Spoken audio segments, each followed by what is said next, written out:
Hello world. Today I'm gonna be showing you how to create APIs for a quick check on some of your front end integrations. If you would like to, like, take for example, if you want to create a simple contact us form, okay, you wouldn't want to create entire server and deploy it to some application, okay.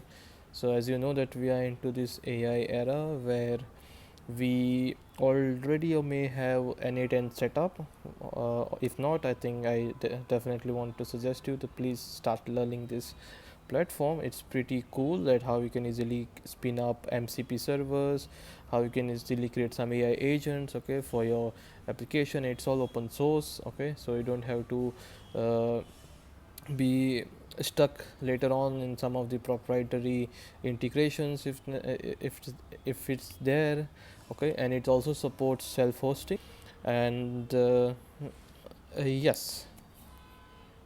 Okay, so let's start with the first API. Okay, so in this video I'll be only showing you simple APIs, okay, not a full CRUD application. But on subsequent videos, if you like this kind of videos, I think I will continue doing subsequent videos where we can have a full-fledged CRUD, okay, for like few APIs. So at first you will like to create a node, okay. So a node will be something that you can call, okay, or it can be triggered on certain events, okay. And for this in N8N we have something called as webhooks, okay. So webhook is a concept where you will be calling an endpoint, okay, which every webhook has an URL, okay, that is there, as you can see from here, okay. And you can configure it accordingly, okay. So take for example, if you are performing some integrations on third party like Zapier or something, okay, and you say that whenever something the task has been completed on Zapier and you would like to have some trigger to this endpoint and perform some another actions or some another task, those point you're gonna be using these webhooks, okay. These are nothing but simple endpoints which you can get called, okay, and pass data to some other applications, okay. So for this we'll be using a simple get operations, okay. And here as you can see the path, if you would like you can give a custom name to it, okay, as well, and need not be the same auto generated one, okay. So next is the authentication, okay. So take for example, if you have this endpoint or this N8N as a publicly available, you would like to put this behind any authorization, okay. So you don't want anybody else to access it, okay. So at this point of time we don't need it, okay. And next is the response, okay. So in this it's very crucial to understand, okay, how APIs work.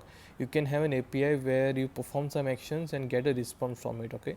But there are some set of APIs where you would like to call it, okay, and then let it process in the background, and there could be some push notifications or some other medium where you could get notified back to the user that your actions has been performed, your requirement has been fulfilled, okay.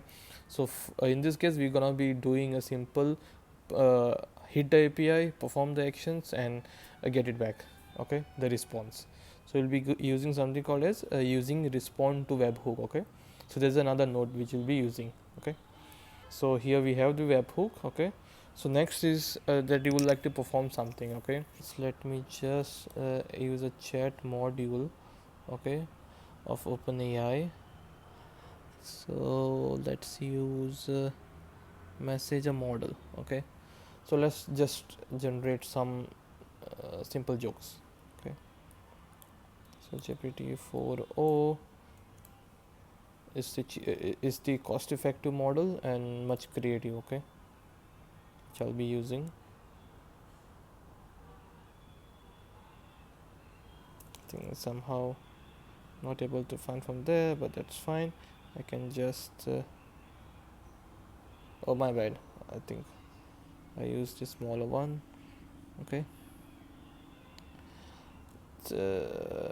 Please, you are a stand-up comedian and yeah, stand-up comedian, okay. So that's it. I think this is a system prompt, okay. And then what we will do is we will use something called as, okay, the respond. Okay, so we'll respond to it. This response will go back to the endpoint, okay, when it's called. So I just wanted to check if I can change the message. Okay, we don't want to put and perform any actions, so simple message here. You will tell some intelligent jokes in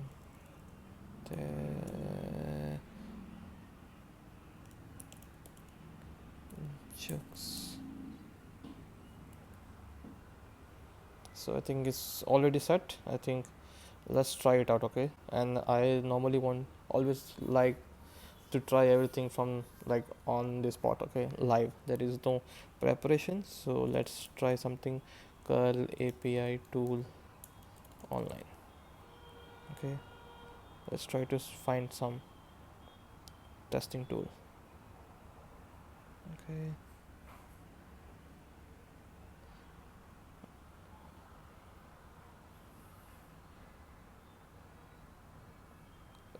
alternatively you can still use Postman.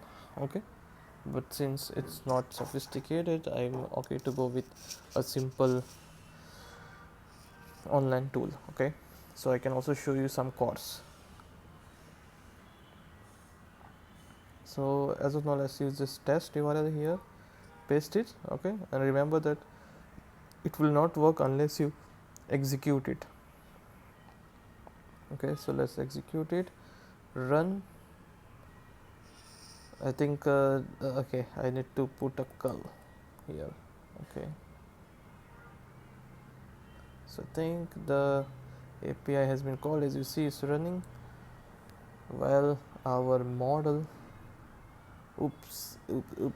nice. So here you go. So I think it did give me some jokes, but pretty big.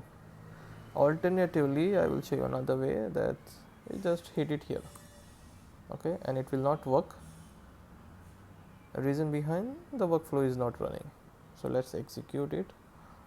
Okay, and let's go back to the tab. Let's see what happens. So as you can see, the API has been running successfully. Okay, and if we go here, yes, it worked.